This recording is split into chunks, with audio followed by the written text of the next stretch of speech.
आज हम आपको एक ऐसी कहानी सुनाने जा रहे हैं जिसमें ग्लैमर भी है, इंटेलिजेंस भी है, डिसिप्लिन भी है और देश सेवा का जज्बा भी। ये कहानी है लेफ्टिनेंट कशिश मैथवानी की, एक ऐसी युवा महिला की जिन्होंने ब्यूटी पेजेंट का ताज भी जीता, टॉप एकेडमिक अपॉर्चुनिटीज भी हासिल की, लेकिन आखिरकार चुना भारतीय सेना की वर्दी को। कशिश मैथवानी का जन्म 9 जनवरी 2001 को उल्लासनगर, मुंबई के पास एक सिंधी परिवार में हुआ। बचपन से ही वो बहुमुखी प्रतिभा की धनी रही और उन्होंने खुद को केवल एक क्षेत्र तक सीमित नहीं रखा। उनके परिवार का माहौल भी अनुशासन, शिक्षा और सेवा से जुड़ा हुआ था। मीडिया रिपोर्ट्स के अनुसार उनके पिता डॉक्टर गुरमुख दास पहले साइंटिस्ट रहे और बाद में directorate general of quality assurance यानी कि DGQA में डिफेंस सिविलियन के रूप में जुड़े, जबकि उनकी मां आर्मी पब्लिक स्कूल में टीचर रही।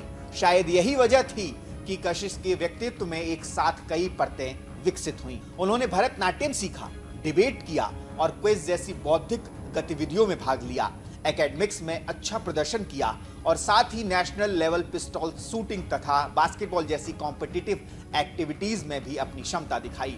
अगर उनकी शिक्षा की बात करें तो वो सिर्फ एक ब्यूटी क्वीन नहीं थी, बल्कि एक सीरियस स्कॉलर भी थी। रिपोर्ट्स बताती है कि उन्होंने सावित्रीबाई फूले पुणे यूनिवर्सिटी से बायोटेक्नोलॉजी में मास्टर्स डिग्री की पढ़ाई की और बाद में IISc बेंगलुरु में न्यूरो साइंस थेसिस पर काम किया।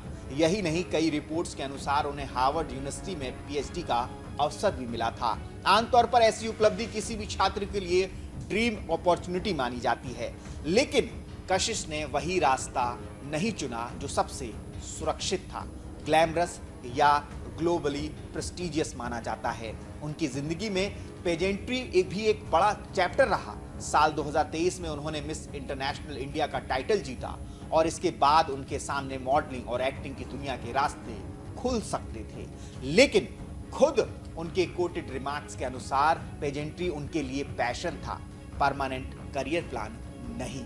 यहीं से उनकी कहानी सामान्य सफलता की कहानी से अलग हो जाती है।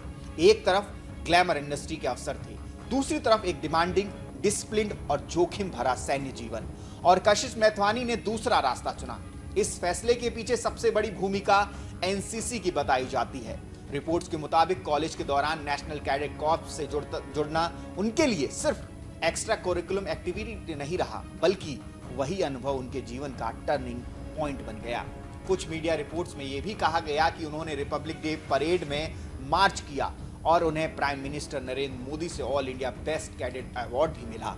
यही वो फेज था जब उन्होंने पहली बार गहराई से महसूस हुआ कि उनका वास्तविक स्थान ग्लैमर वर्ल्ड में नहीं, बल्कि यूनिफॉर्म्ड सर्विस में है। कशिश के बारे में जो बात सबसे ज्यादा प्रेरक लगती है वो ये है कि उन्होंने एम्बिशन को केवल फेम से नहीं जोड़ा। उन्होंने ये समझा कि पहचान केवल क्राउन से नहीं बनती, पर्पस से बनती है, और उनके लिए वो पर्पस देश सेवा थी। इसके बाद उन्होंने कंबाइंड डिफेंस सर्विस एग्जामिनेशन यानी कि CDS की तैयारी की। रिपोर्ट्स के अनुसार साल 2024 के CDS एग्जाम में उन्होंने ऑल इंडिया रैंक सेकंड हासिल की, जो अपने आप में बहुत बड़ी उपलब्धि है और ये दिखाती है कि उनका निर्णय केवल भावनात्मक नहीं, बल्कि क्षमता, तैयारी और अनुशासन पर आधारित था।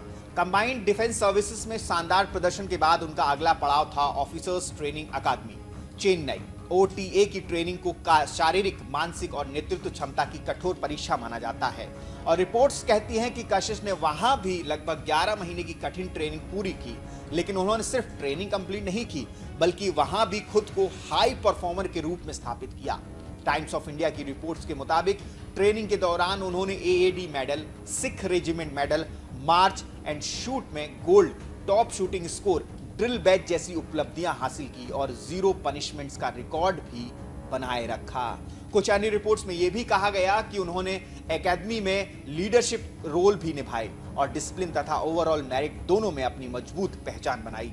इससे यह साफ होता है कि उनका ट्रांजिशन पेजेंट स्टेज से परेड ग्राउंड तक सिर्फ सिंबॉलिक नहीं था, बल्कि परफॉर्मेंस बेस्ड और डीपली अर्न्ड था। ट्रेनिंग पूरी होने के बाद उन्होंने इंडियन आर्मी की एयर डिफेंस आर्म में लेफ्टिनेंट के रूप में कमीशन किया गया। एयर डिफेंस आर्म की भूमिका low level aerial threats, drones, missiles और क्रिटिकल इंस्टॉलेशंस की सुरक्षा से जुड़ी मानी जाती है। इसलिए इस आर्म्स में कमीशन होना भी एक हाईली रिस्पॉन्सिबल असाइनमेंट माना जाता है। रिपोर्ट्स ये भी कहती हैं कि वो कमीशन्ड होने के बाद नॉर्थ इंडिया में पोस्टेड रहीं। ये डिटेल उनकी प्रोफेशनल जर्नी को और गंभीर बनाती है, क्योंकि अब केवल एक इंस्पिरेशनल फिगर नहीं बल्कि ऑपरेशनल मिलिट्री स्ट्रक्चर का हिस्सा है वो। कशिश मेथवानी की कहानी में एक और अहम पहलू है सोशल कमिटमेंट। कोविड-19 लॉकडाउन के दौरान उन्होंने क्रिटिकल कॉज नाम का एनजीओ शुरू किया, जिसका उद्देश्य प्लाज्मा, ब्लड और ऑर्गन डोनेशन को प्रमोट करना था। इसका मतलब ये कि सेवा की भावना उनके भीतर सेना में आने से पहले मौजूद थी। यही वजह है कि उनकी जर्नी को सिर्फ Miss India to Indian Army जैसी हेडलाइन में सीमित नहीं किया जा सकता। ये कहानी एक ऐसे व्यक्तित्व की है जिसने academic, arts, sports, leadership, social service और मिलिट्री एक्सीलेंस इन सब को अपने जीवन में जगह दी। आज की युवा पीढ़ी के लिए इस कहानी में कई संदेश छिपे हैं। पहला, टैलेंट का मतलब केवल एक फील्ड में अच्छा होना नहीं, बल्कि अपने पोटेंशियल को कई दिशाओं में विकसित करना है। दूसरा, ग्लैमरस ऑप्शंस हमेशा मीनिंगफुल ऑप्शंस नहीं होते। और तीसरा, पर्पस ड्रिवन डिसीजंस इंसान की पहचान को कहीं अधिक गहरा बनाते हैं। कशिश मेथवानी ने यह दिखाया कि कोई व्यक्ति एक साथ ग्रेसफुल भी हो सकता है और ग्रिटी भी, इंटेलेक्चुअल भी हो सकता है और फिजिकली टफ भी, एम्बिशियस भी हो सकता है और डीपली पैट्रियोटिक भी। इसी वजह से उनकी कहानी साधारण प्रेरक कहानी नहीं, बल्कि मॉडर्न इंडिया की बदलती महिला पहचान का एक मजबूत उदाहरण बन जाती है। जब एक युवती हार्वर्ड जैसे अवसर को छोड़कर मॉडलिंग ऑफर्स को पीछे रखकर सीडीएस में ऑल इंडिया रैंक 2 लाकर ओटीए चेन्नई की कठोर ट्रेनिंग पूरी कर भारतीय सेना की वर्दी पहनती है, तो वो सिर्फ करियर चेंज नहीं करती, बल्कि वो सक्सेस की परिभाषा बदल देती है। लेफ्टिनेंट कशिश मेथवानी की कहानी हमें यही सिखाती है कि असली उपलब्धि वही नहीं जो सबसे ज्यादा दिखे, बल्कि वो है जो सबसे ज्यादा मायने रखे। और शायद इसी कारण उनका जो सफर है वो क्राउन से यूनिफॉर्म तक नहीं, बल्कि आइडेंटिटी से पर्पस तक का सफर बन जाता है। ये थी लेफ्टिनेंट कशिश मेथवानी की प्रेरक कहानी, एक ऐसी कहानी जिसने ब्यूटी, ब्रिलियंस और ब्रेवरी तीनों साथ दिखाई देते हैं। ताज जीतना बड़ी बात है, लेकिन ताज छोड़कर वर्दी चुनना उससे भी बड़ी बात है। शिवालिक जर्नल लेफ्टिनेंट कशिश मेथवानी को इस उपलब्धि के लिए बहुत सारी शुभकामनाएं देता है। जय हिंद, जय भारत।